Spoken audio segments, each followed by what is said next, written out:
Bonsoir. Parashat Ekev, parashat qui est souvent lu presque tout le temps pendant les vacances. Et malheureusement, on passe à travers des trésors comme chaque lettre de la Torah. Mais ici, il y a un fondamental. C'est le suivant. C'est marqué Ve'ata Israël. Et toi maintenant, Israël, peuple juif. Ma Hashem Elokecha Shoel Mi'imach. Qu'est-ce que Hashem demande de toi? Qu'est-ce qu'il te demande, Hashem? Alors c'est exceptionnel. Pourquoi? Parce qu'on a déjà vu que le but de la vie, comment bien se comporter, c'est savoir à tout moment ce qu'Hachem veut de nous. Et donc, avant d'agir, je veux savoir ce qu'Hachem veut de moi. Et il en te dit, voilà, juste sache que voilà ce qu'il veut.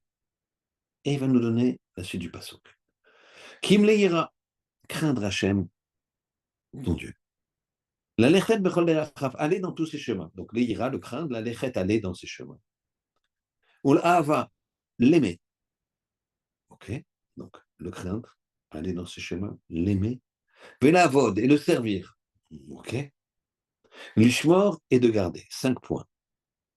Ce pasouk est un pasouk d'introduction à un sefer exceptionnel qui s'appelle le Messilat Yesharim, le sentier des droits, des chemins droits, des justes, il y a beaucoup d'explicatifs, de traductions possibles. Mais si là, c'est un sentier, Yesharim, c'est droit, Yachar. Et il y a donc tout dans ce pasouk qui paraît pourtant simple, le craindre, aller dans ses chemins, l'aimer, le servir et garder ses mitzvot. Très bien. Donc comment on va essayer de voir rapidement, parce que on peut rester des heures et des heures et des heures, des semaines et des mois sur ce passouk pour bien comprendre, mais on va essayer de voir effleurer pourquoi tout est compris dans ce passouk, tout est compris dans ce verset. Nous prenons chacun des points. La deuxième question, qui apparemment n'a rien à voir, elle est au sujet d'un passouk qui est aussi dans la paracha de cette semaine, qui est le passouk sur lequel on s'appuie pour dire les, les, pour dire qu'il faut faire la mitzvah de faire le birkat Amazon une fois qu'on est rassasié. Et le passouk, c'est le suivant, on le connaît bien, ve savata, tu mangeras, ve savata, tu seras rassasié, ou et tu béniras, Hachem Elokecha, l'Éternel ton Dieu, donc tu feras le birkat Amazon une fois que tu auras mangé et que tu seras rassasié. Très bien. Ce passouk-là, il est simple, mais en même temps, il appelle une question qui est la suivante. Il est marqué qu'Akadosh Baruch Hu, il ne fait pas de favoritisme. Il ne fait pas de favoritisme. Quand, ni pour un peuple, ni pour un homme, ni pour une famille, il ne fait pas de favoritisme. C'est marqué. Hachem, il ne prend pas de shochrad, il ne prend pas de pot de vin. Et d'un autre côté, dans la bracha des Kohanim, on dit Yissa Hachem panavelecha. Hachem Yissa, il va se tourner sa face, donc c'est-à-dire qu'il va vers toi, c'est-à-dire qu'il va te favoriser. Donc d'un côté, on dit il est incorruptible, de l'autre côté, il dit il va te favoriser. Donc ça ne marche pas ensemble. Donc comment ça se fait? Comment ça peut être expliqué? Donc on a juste deux questions ce soir. C'est comment dans un pasouk, et je le redis, Ve'ata Israël est maintenant peuple juif, Ma Hashem Elokecha Shoel Meimar. Qu'est-ce qu'Hachem il te demande? S'il attend de toi, Kim le ira, seulement crains-le, et Hashem Elokecha l'Éternel ton Dieu. La lechen bechol derachav, pour aller dans tous ses chemins, le craint d'aller dans ses chemins. Ou la avato, il faut aussi l'aimer. ולעבוד את השם אלוקיך בכל לבבך ובכל נפשך, et tu vas le servir בכל לבבך, avec tous tes moyens, de tous les côtés. ולשמור, et de garder את מצוותיו, ses mitzvot, et ses lois, dites irrationnelles. Alors on va essayer d'expliquer comment ça se fait que tout est compris dans ces 5 points. C'est quoi la hiera? Comment Hachem ne nous demande que ça? Mais à quoi ça veut nous amener? Quel est le process? Et si on voit bien qu'il y a un process, le craindre, aller dans ses chemins, l'aimer, le servir, garder. Alors, on va d'abord expliquer ce que c'est le craindre. C'est pas le crainte, il y a plusieurs craintes. C'est pas la crainte d'une punition. Souvent, les gens disent, voilà, je peux faire ça parce que Raïf Karet, Raïf Malkout, Raïf Mita, c'est dans, ouh là là, j'ai peur. Peur, je ne ferai pas. D'accord? C'est pas ça. C'est pas si mal, mais c'est pas la bonne crainte. La vraie crainte, c'est la crainte de sa grandeur, pas de sa punition, la grandeur. Comme quelqu'un qui va dans un... Imaginez, il y a deux types de craintes. Quelqu'un, il va dans un pays, et là, imaginez, c'est un Français, on va dire, c'est comme ça, et il va en Russie, il va visiter Moscou. Et là, il, il a une maladresse dans l'hôtel où il est, au restaurant où il casse un vase. Et là, ça fait un scandale, puisque le directeur de l'État, monsieur, vous avez cassé un vase historique que le président Poutine adore. C'est une catastrophe. Quelques minutes après, des policiers arrivent, monsieur, vous êtes convoqué par le président. Alors la personne, elle va traverser toute la splendeur du, du- de la demeure du palais impérial, là-bas, et il va trembler, il va avoir peur. Ça, c'est la crainte. Il a dit les Favdalot entre un roi de chien et de sang qui, aujourd'hui, il est là, demain, il est sous terre. Et Bono chez l'Olam. Mais là, la personne, elle a une crainte de la punition. C'est pas la même chose que s'il est en train de dîner dans un restaurant, là-bas à Moscou, et on lui dit, monsieur, vous êtes français? Oui. Et écoutez, voilà, on a reçu un coup de téléphone de la présidence qui est, monsieur le président Poutine aimerait rencontrer les Français le plus rapidement possible pour savoir les us et coutumes de certaines choses. Et voilà, donc je, on vous demande de vous présenter là-bas. Il a la convocation, mais convocation amicale. Et donc là, quand il rentre dans le palais, c'est pas la crainte. Il n'a pas la crainte de recevoir un coup. Au contraire, il vient, il va expliquer la France, les us et coutumes. Il a la crainte, voilà, la splendeur, les ornements en or, les militaires qui sont là, en garde à vous, etc. Des dizaines, etc. Ça, c'est donc deux sortes de craintes. Ce qu'il nous demande à Kadosh Baruch Hu, c'est la crainte de sa grandeur, de comprendre la grandeur d'Hachem, qu'on ait envie de le servir. Et à ce moment-là, la lechet, on va aller dans ces chemins. Donc c'est une étape. La première chose, c'est de pas de craindre Hachem par la peur, de craindre Hachem par la grandeur, comprendre la grandeur d'Hachem. Comment en étudiant la Torah? Quand tu étudies la Torah, ça te connecte avec le Ribono Shel Olam. Et à ce moment, tu as envie, la lechet, d'aller dans ces chemins. C'est quoi ces chemins? C'est un principe qui s'appelle Mida Keneged Mida. C'est-à-dire, comment je fais d'aller dans ces chemins, quoi? Je vais créer le monde? Ouais, tu peux créer le monde. À ton niveau. Comment ça? Ben, regarde. Le voisin, là, il est malheureux. Ça crie de tous les côtés. Avec sa femme, ça va pas du tout. Les enfants, tu les entends pleurer parce que les parents ils se disputent. Ils sont petits, t'imagines. Alors, tu peux construire. Tu vas voir le père, le mari. Tu lui dis, tu sais, c'est pas que je me veux mêler de ce qui me regarde pas, mais je vois qu'avec ton épouse, il y a des cris, on l'entend de chez nous. Tu sais, c'est une femme extraordinaire. Et tu es quelqu'un d'extraordinaire. Alors, c'est une question de communication. Et c'est vrai, c'est 99,99 un problème de communication. Alors voilà, je connais un Rav. Ou si tu veux, moi, je peux parler, je peux te parler. Ma femme peut parler à un. Tu t'investis. De la même façon qu'il est Rachoum, Hachem, toi, tu es Rachoum. Hachem, il est Rachoum, il a pitié de nous, il a pitié du monde. Alors toi, j'ai une pitié du monde, qu'est-ce que je vais agir? Oui, oui, tu agis sur ton voisin, tu agis sur ton ami, tu agis sur tes propres enfants, Ce pas les exigences comme ça, doucement. Il n'a pas bien travaillé, il n'a pas une bonne note, il le voit lui-même. Il n'est pas content, il n'aura pas sa récompense. Donc, de la même façon qu'Hachem, il est Rachoum, toi, tu es Rachoum. Donc, ça, c'est le grand principe. Fort de ce principe, on va répondre à la deuxième question, puisqu'en fait, on est exactement à ce niveau-là.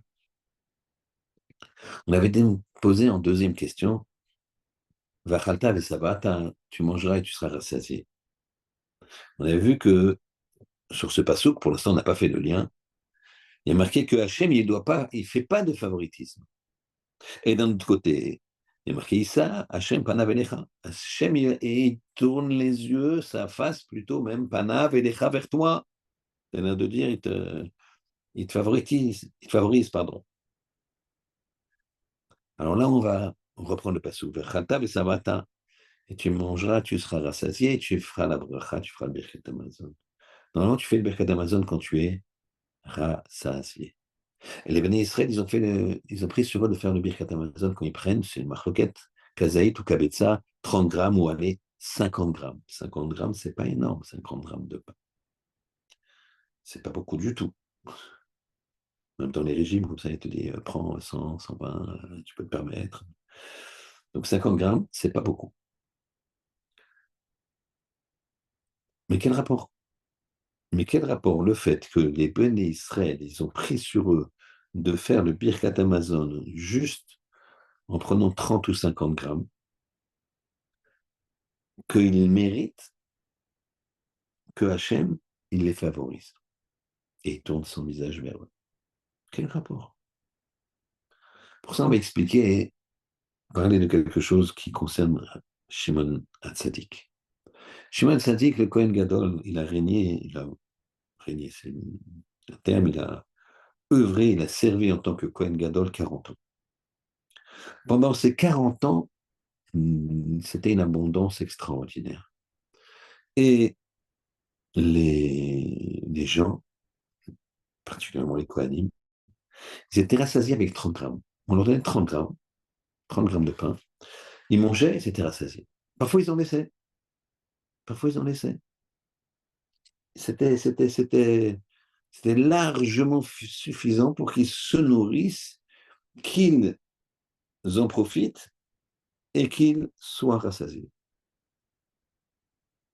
Mais après sa mort, c'était terminé. Alors, on s'est dit, c'est un miracle. C'est un miracle. Miracle qui a lieu pendant sa mort, pendant sa vie. Et donc, les maîtres de poser une question. À un moment, on a dit qu'il y avait 10 miracles qui ont eu lieu dans le Beth Amikdash, dans le temple. Il n'est pas mentionné ce miracle-là. C'est même marqué qu'avec 30 grammes, ils étaient rassasiés. Rassasiés, rassasiés. Pourquoi il n'est pas mentionné? Alors écoutez bien, c'est fondamental. Parce que ce n'était pas un miracle. C'était une proximité avec Hachem. De la même façon que je me rapproche d'Hachem,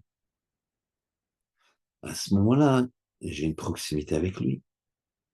Alors, la bracha, elle est plus importante. Imaginez le soleil, les avdin. Plus tu te rapproches, plus ça, tu vois, il y a sa puissance. Plus tu te rapproches, plus tu vas au-delà de certains filtres. La puissance d'Hachem, c'est une puissance qu'on ne peut pas définir. Imaginez, énorme, énorme, énorme, énorme. Infini, même de dire infini, c'est déjà le définir. Mais sur lequel il y a des filtres, plein de filtres. Mais le tzaddik, il enlève un filtre, plus le deuxième, plus le troisième, ensuite le quatrième, le cinquième. Et il y en a des milliers comme ça. Moshe Rabbeinu, il a enlevé tous les filtres qu'un homme peut enlever. Bien sûr, il nous restait beaucoup. On ne peut pas voir Hachem et vivre. Hachem s'est adressé ainsi à Moshe. Mais il a enlevé tous les filtres. Et donc, il y a une proximité avec Hachem qui est possible pour chaque homme. Chacun a son propre maximum. Shimon HaTzadik était très proche d'Hachem. Alors, il y avait un miracle. Les gens, ils étaient rassasiés, il y avait une bonne bracha, très grande bracha. Et pourquoi c'est pas un miracle, réellement? On croyait que c'était un miracle, mais c'est pas un miracle. C'est parce que lui, il était juste proche d'Hachem. Et comme le Kohen Gadol, c'est lui qui amène la bracha pour le peuple d'Israël et dans le monde, alors, eh bien, il faisait descendre cette bracha qui fait que les gens étaient rassasiés avec 30 grammes.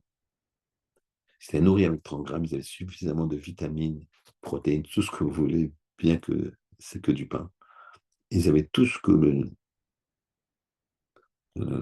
corps d'une personne a besoin pour avoir des forces et servir Hachem.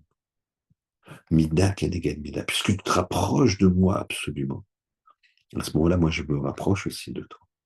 Enfin, de la même façon que tu es Rachom, Hachem, moi, je suis Rachom. De la même façon que je dois avoir de la bonté, je dois avoir un regard vers l'autre qui est extrêmement indulgent, parce que toi, Hachem, tu as un regard extrêmement indulgent sur, sur ta création. Et donc, puisque je me rapproche d'Hachem, alors les filtres, il y en a moins. Et donc, je suis plus proche d'Hachem. Et donc, c'est pour ça qu'Hachem il tourne sa face vers moi. C'est parce que je me rapproche de lui. Si tu es au loin, tu es dans un stade et tu es tout au fond là-bas, alors le gardien de but du fond là-bas, il ne va pas te voir. Si tu te rapproches, plus tu te rapproches, plus il te verra. Ben, le monde, c'est comme un grand stade. Tu as un gardien du monde. Il y a deux gardiens dans un dans football, mais imaginez qu'il y en ait qu'un. Un gardien du monde, celui qui garde le monde, celui qui fait vivre le monde, celui qui a créé le monde. Et plus tu te rapproches, plus il tourne ça visage vers toi.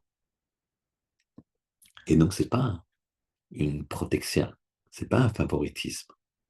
C'est comme la Shimon HaTzadik, et comme on va faire une avoda pour se rapprocher d'Hachem, alors Mida Keneged Mida, mesure pour mesure, ben, il se rapproche de nous. C'est logique. Donc, on a répondu à la question. Bien qu'il y ait marqué qu'Hachem, il ne fait pas de favoritisme, eh bien, il en fait pour ceux qui se rapprochent de lui. Et dans son entité, le clan d'Israël, puisque il y a de grands maîtres, de grands sadikim, des personnes connues, d'autres non connues, des personnes simples, qui sont exceptionnelles. Tout ça fait que le clan d'Israël, dans son ensemble, se rapproche d'Hachem. Même s'il y a des événements qui font que certains s'éloignent. Mais souvent, c'est par faiblesse. Souvent, c'est par méconnaissance. Et donc, puisqu'on se rapproche de lui, Hachem nous regarde plus facilement. Et donc, on essaie une espèce de favoritisme. Eh bien, c'est ça le deuxième point que nous signale le Passouk. La lechet bechol derachav, mida keneged mida, faire comme il fait lui. Quand il parle Hachem, il crée, sache que quand tu parles, tu crées. Le troisième, c'est l'Ehava, l'aimer. Aimer Hachem. C'est quoi aimer Hachem? Alors, il faut imaginer pour ça. Comment tu aimes tes parents? Comment tu aimes tes parents? Le Raphaël de Vologine, il nous dit que le Gehinam, c'est quoi? Que l'enfer, c'est quoi? Il dit, c'est pas cette sensation qu'on va nous brûler le bout des pieds ou je sais pas quoi. Il dit, ça, c'est une image. Il dit, il y a pire que ça, puisque c'est pas physique. C'est le regret, la façon de voir la peine qu'on a fait au Créateur. Et pour ça, il donne un machal, il donne une parabole. Un jour, un homme qui a travaillé toute sa vie, pas jeune, il s'endort à son bureau. Il a un bureau de je ne sais quoi, peu importe, un immeuble, et lui c'est le patron, il s'endort. Il se réveille, il est 2 heures du matin, et qu'est-ce qui fait qu'il se réveille? C'est qu'il entend des bruits de pas. mais pas des bruits comme un voleur, des bruits de pas assurés. Et il est très étonné, il a quand même très peur, puisque 2 heures du matin. Et la personne en question n'allume pas les lumières. Donc elle n'est pas bien intentionnée. Alors il a une raquette de tennis, admettons, dans la main, enfin à portée de main, et il la prend pour se défendre, pour assommer Et puis il s'aperçoit que la personne en question, elle se dirige dans un certain bureau, directement. Elle ouvre la porte, c'est le bureau, et il y a le coffre-fort, derrière un tableau. Et la personne, il le voit au loin, elle enlève le tableau. Et elle commence à triturer les boutons. Et elle a l'air de connaître le code. Je ne sais pas comment ça se fait qu'il connaît le code. Il dit, je ne peux pas me laisser ruiner comme ça. Donc il s'approche doucement avec sa raquette de tennis pour l'assommer. Et tout d'un coup, il voit, c'est son fils. Son fils. Il recule. Il ne veut pas se faire voir. Il recule. Il fait attention de ne pas faire de bruit. Et son fils, il a un sac, il prend tout, l'argent, l'or, tout ce qu'il y a. Et le père, il se met hors de vision du fils. Et il commence à pleurer. Lui qui a pris son fils dans ses affaires, qui a éduqué son fils avec amour, avec tendresse, tout. Et voilà que il est en train de le voler. Toute sa vie est là. C'est une catastrophe. Eh bien, imaginez ce fils maintenant, quand il va savoir quelle peine il a fait à son père. Il a eu une faiblesse, il a eu, je ne sais pas quoi, peu importe. Il a fait une peine tellement grande à son père, que quand il va le savoir, il va dire, oh non, oh papa, tu m'avais vu, non. Moi, je voulais le faire que voilà, que personne ne voit, que tu ne saches pas que c'est moi. Je ne vais pas te faire cette peine, voler peut-être, mais cette peine. Après, une d'origine nous dit, c'est ça qu'on va avoir. On va montrer à la personne la peine qu'il a fait, entre guillemets, au Créateur. Voilà ce que tu as fait à Hachem. Voilà ce jour-là où tu as décidé d'aller dans tel endroit. Ce jour-là où tu as décidé de manger telle chose. Ce jour-là où tu as mal parlé. Ce jour-là où tu as signé des choses qui n'étaient pas correctes. Ce jour-là où tu as mal, tu n'as pas aidé une personne qu'il fallait aider. Où tu as fait de la peine. Ces jours-là, tu vois, regarde la peine que tu as fait à ton Créateur. C'est ça le gain. C'est ça l'enfer. Eh bien, on comprend maintenant que l'amour qu'on donne, l'amour qu'on a pour Hachem, eh bien, c'est un amour qui doit faire que on ne veut pas lui faire de peine. On veut lui faire que plaisir. Comme les parents. Les parents, tu aimes leur faire plaisir. Un enfant, vous savez, il faut qu'il rentre à la maison avec des bonnes notes, mais qu'il soit motivé pas seulement pour avoir des bonnes notes et travailler, pour faire plaisir à ses parents. Pas, je t'ai fait plaisir, j'ai travaillé. Ça me saoule un peu, ces maths. J'ai fait un effort. J'ai bossé à fond parce que je sais que ça te fait plaisir. Maintenant, je comprends que c'est bien pour mon avenir, mais bon, à 12 ans, bon, j'ai envie de faire autre chose, quoi. Et bien, l'enfant, même s'il ne l'exprime pas, il faut faire en sorte que l'enfant fasse une relation qui fasse que l'enfant, il aime son père au point de lui faire plaisir. Et c'est quasiment automatique. De la même façon, il aime son père au point, son père, sa mère, au point de ne plus jamais vouloir leur faire de peine. Ça, c'est l'amour. Aimer Hachem, c'est le vecteur de, du comportement. C'est ce qui nous permettra de l'aléchet, de bien faire l'étape numéro 2 qui est d'aller dans ce chemin. Donc on a expliqué la crainte de sa grandeur. L'aléchet d'aller dans ces chemins, mida keneget mida, mesure pour mesure. L'éhava de l'aimer. Véla avot. Et alors de le servir. Le servir, ça veut dire quoi? Les personnes vont dire, mais je le sers, moi je fais 3 tefilot par jour, mais mignonne, avec Kaddish, avec tout. Je suis même, des fois, c'est moi qui fais la prière. Et là, on va me dire, mais tu sais, je t'ai vu faire la prière et il y avait quand même un petit souci, il me semble, parce qu'on est entre quatre yeux et c'est que quand tu faisais ta prière, tu regardais ta montre. Skadal, Skadal, Shemelavara, Be'alma, Deira, Kirote, Vamech Malchote, Vatzma, Pokane, Vekarev, Mesheche, Bechayechon, Vio, Mechon, Vechayechon, d'Israël, etc. Je caricature, bien sûr, mais les gens ils sont comme ça, malheureusement. Même dans Kaddish. Regardez les gens, quand il y a une tefila, alors vous savez, dans la tefila, c'est ce qu'on appelle la prière, la Hamida. On fait une prière debout, silencieuse. Et après, le matin et l'après-midi, on fait ce qu'on appelle une chazara. On répète. Le Shaliar Tzibour répète. Mais les gens, dès qu'ils ont fini, vous verrez, c'est phénoménal, c'est malheureux. Dès qu'ils ont fini de prier, alors que c'est une halakha, on ne peut même pas étudier, il faut écouter la chazara, la répétition et répondre Baruch Hu chez Mohamed à chaque bénédiction du ministre officiel du Shaliar Tzibour.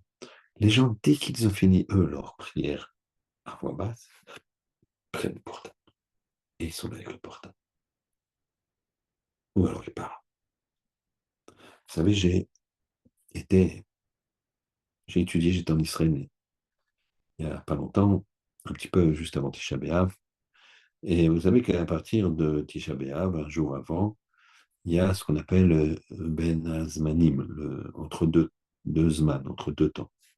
Le temps, c'est quoi? Le temps du limoud, la fin du limoud, officiel, entre guillemets, on n'avait jamais étudié, mais disons que les kolélim, en général, ferment la veille de Tisha B'Av et vont reprendre Rosh Chodesh Elul, donc à peu près 3 semaines plus tard. Et donc j'étais dans un collège pour étudier, comme ça, et j'ai été intéressant. Le Rosh Collège, il a fait une dracha juste avant, la dernière dracha, avant que les Avrechim partent. Maintenant, ce collège, c'est un collège de très haut niveau, très très haut niveau. Et je me suis dit, je vais écouter ce qu'il va leur dire, puisqu'il va aller leur dire la dernière dracha pour les laisser ensuite, pendant 3 semaines, s'occuper de leur famille, se reposer, et étudier, bien sûr, mais à leur rythme.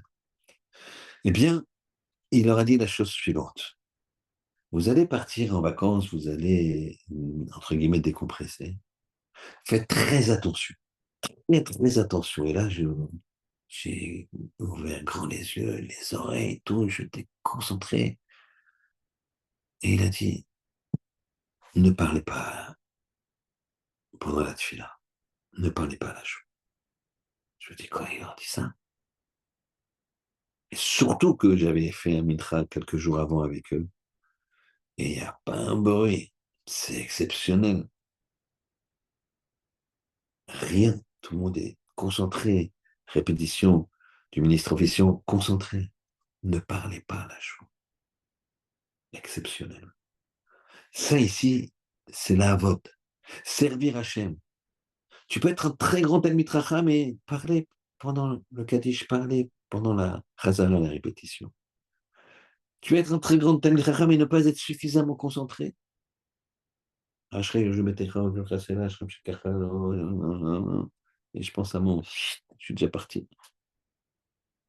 Ça, c'est pas la vote. Ça, c'est pas servir. Ça, c'est quoi? C'est faire les mitzvot de façon automatique. Et ça, c'est problématique. Le dernier, l'ishmor, garder. Ça veut dire quoi, garder les mitzvot? Bien sûr, je vais garder les mitzvot. En général, l'ishmor, c'est pour les mitzvot négatives. Vous savez, pour le Shabbat, Bezrat Hashem, demain, bon Shabbat, il y a marqué Zachor Veshamor. Zachor Veshamor, Bedibur Echad. Zachor Veshamor. Se souvenir et garder le Shabbat. Se souvenir, Zachor, c'est faire les mitzvot positives. Faire le kiddush, faire les tfilot, Et Shamor, c'est faire des mitzvot négatives, se préserver des mitzvot négatives, ne pas allumer la lumière, ne pas travailler, ne pas faire tout ce qui est interdit de faire le Shabbat. Donc, Zachor, c'est positif, et Shamor, c'est les mitzvot négatives qu'il ne faut pas enfreindre. Ça, c'est la Shmira. Mais ici, alors, c'est quoi la Shmira? Garder les Shmor et mitzvot, et Chukotav, garder les mitzvot et les Chukotav. C'est quoi? Eh bien, ça veut dire ne pas sélectionner. C'est-à-dire que tu peux ne pas être au niveau. Tu peux ne pas être au niveau. Je pense que personne n'est au niveau de Raphaël Kanievski, Zecher Tzadik Livracha, de ne pas dormir comme il le faisait. Il y a un Rav qui s'appelle Rav Baruch Mordechai Ezrahi, qui est niftar il y a quelques mois. Et son petit-fils, il a fait le hesped, l'oraison funèbre, comme on dit, de son grand-père, puisqu'il était avec lui, il l'aidait. Rav Ezrahi était très âgé. Et il a dit, je vais juste vous dire son emploi du temps. Moi, je m'occupais de lui que 5 heures par jour, mais on était plusieurs dans la journée à se relayer. Chacun, il avait ses plages horaires. Et bien sûr, son emploi du temps, je peux vous le dire depuis le début jusqu'à la fin. Donc, à minuit, il étudiait et à 1 heure du matin, il faisait telle étude, à 2 heures du matin, ceci, et il continue. Au net, au point du jour, il faisait cette fille-là. Ensuite, il a donné son chiot. Ensuite, il revenait, euh, etc. Il raconte toute sa journée sans parler ni de manger, ni de dormir. Et il revient comme ça de minuit jusqu'à hop, à minuit. Il a un chiot, il a une conférence, il a des conseils aux gens, il a euh, une chevruta, une étude en binôme, il a dans une autre yeshiva. Alors les gens lui ont demandé, mais il dort quand et il mange quand? Il dit, c'est ça le SPN, c'est ça les raisons funèbres que je veux faire. Je n'ai pas le niveau de dire il était intelligent, il était ceci, il était cela. Par contre, j'ai le niveau de vous dire juste son emploi du temps. Alors quand vous me demandez quand est-ce qu'il mange, quand est-ce qu'il dort, eh ben, c'est quand il ne tenait plus. Parfois, il était effectivement en train d'étudier et tout d'un coup, pendant 5 minutes, 10 minutes, un quart d'heure. Parfois, il nous faisait signe de lui amener quelque chose à manger et tout en étudiant, il mangeait. Alors, on n'a pas ce niveau-là. C'est pas possible. Mais il faut progresser. Mais il faut se dire, bon, j'ai pas ce niveau-là, je progresse doucement. J'étudiais pas, j'étudie 1 heure par semaine. Je, je, je vais mettre la barre un peu plus haut. Et pas se dire, bon, c'est pas pour moi je ne pourrais jamais arriver à ça. Oui, effectivement. En tout cas, moi, je ne pourrais jamais arriver à ça. Mais je ne dis pas, c'est pas pour moi, c'est rien, ça n'existe pas. Non, je ne dois pas sélectionner les mitzvot. Les gens, souvent, ils sélectionnent. Ah, ça y est, je fais ma tefila. Ah, ouais, je fais déjà ça, je fais déjà ça. Non. On doit progresser en permanence. Bien sûr, des fois, quand on progresse, il faut consolider et aller doucement, pas trop rapide. Pour ça, il faut avoir un raf qui vous conseille bien. Mais les shmor, ça veut dire de garder toutes les mitzvot, de les considérer, toutes ces mitzvot, comme importantes, même si ce n'est pas mon niveau, j'y arrive pas. Mais de ne pas sélectionner, de ne pas dire ça je fais, ça je fais pas, ça je fais. Pour l'instant, ça je ne fais pas. Pour l'instant, je ne suis pas au niveau 2. Mais j'avoue que c'est bien de le faire. Mais je ne peux pas y arriver. Rare, je le fais ou je ne le fais pas. Non, non, doucement, doucement. Commence par faire ça, ça, ça. On en reparle dans quelques mois. On verra après. Voilà. Voilà la liste des choses qu'il faut faire. Les listes des choses que nous demande Hachem. Fais Israël. Toi, peuple juif, qu'est-ce qui te demande Hachem? De le craindre, on a vu, craindre sa grandeur. La lechet, d'aller dans ses chemins, de considérer que de la même façon que lui il crée avec la bouche, tu crées avec la bouche, que lui il est miséricordieux, tu es miséricordieux. L'ahava, l'aimer. L'aimer comme on aime son père, c'est-à-dire l'aimer au point de d'avoir de la peine quand on ne le sert pas bien et d'être heureux quand on sent qu'on a fait quelque chose de bien. L'avod, de le servir, pas machinalement. Tous les Shabbats, le Kiddush, tous les Shabbats. Non, il faut comprendre un peu plus, un peu mieux. Pas faire les mitzvot comme les gens qui le font par cœur, comme ça, sans réfléchir, sans se concentrer sur le rapprochement qu'on doit avoir vis-à-vis d'Hachem. Et enfin, l'ishma, garder, c'est-à-dire pas sélectionner. La Torah, elle est entière, elle est complète. Pas je fais pas ça, je fais pas ça, je fais pas ça. Parce que c'est pas. Non, t'as pas encore le livre. Peut-être tu n'y arriveras jamais, peut-être tu ne pourras pas. Et c'est pas grave.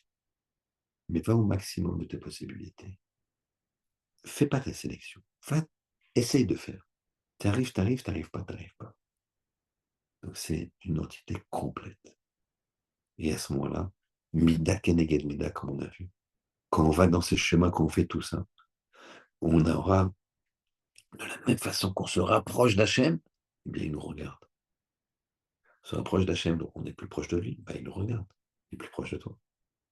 Le gardien du monde, plus tu te rapproches de lui dans l'estrade, plus il te voit. Plus il te voit, plus il te considère. Donc, c'est pas qu'il te favorise. C'est toi qui, en te rapprochant, a fait que il te voit et il te donne une meilleure part. Alors, rapprochons-nous d'Hachem. Et c'est sûr qu'on sera heureux. Et qu'on amènera à la Géoula dans ce monde Bimera B'Yaminu. Amen. Shabbat Shalom.